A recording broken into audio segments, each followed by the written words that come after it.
من نسرین هستم، خواهر زنده‌یاد اکبر محمدی.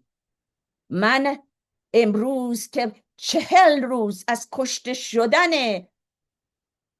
تمام عزیزانی که به دست جمهوری اسلامی خونشان را برای آزادی ایران زمینمان فدا کردن بگوییم ما با شما احساس همبستگی و همدردی می کنیم و با تمام وجود و با تمام ضربان قلبمون درد شما را احساس می کنیم و درک می کنیم و به شما خانواده های عزیز که قهرمانانتون را تقدیم به ایران زمین برای آزادی ایران کردید بگیم افتخار میکنیم.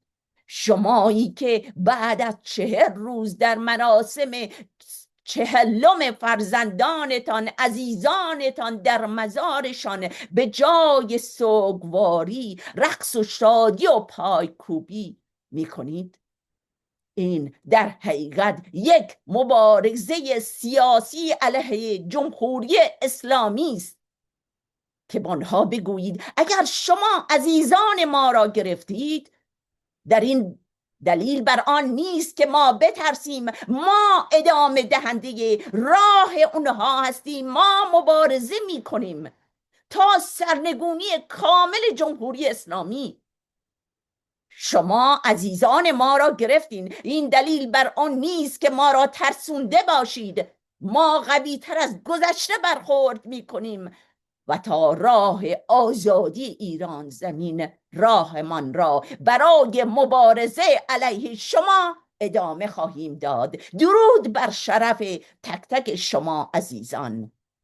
من را هیچ وقت این را فراموش نمی کنم. وقتی خبر کشته شدن برادرم را دادن، مادرم تیشرت برادرم اکبر را بر تن کرد و گفت، به همه ما برگشت و گفت گریه نکنید. چرا گریه می کنید؟ می خواهید جمهوری اسلامی را خوشحال کنید؟ گفت من راه پسرم اکبر را ادامه می دهم و تا نابودی سرنگونی جمهوری اسلامی این راه ادامه دارد و اگر من را امروز بکشن، هزاران هزار نفر، میلیون ها نفر راه پسرم را ادامه میدند تا آزادی ایران و سرنگونی کامل جمهوری اسلامی. من به شما و خانوادم، به شما تک تک عزیزان نوادگان کوروش بزرگ افتخار می کنیم. چراغ ظلم ظالم تا ابد هرگز نمی سوزد، اگر سوزد شبی سوزد، شب دیگر نمی سوزد.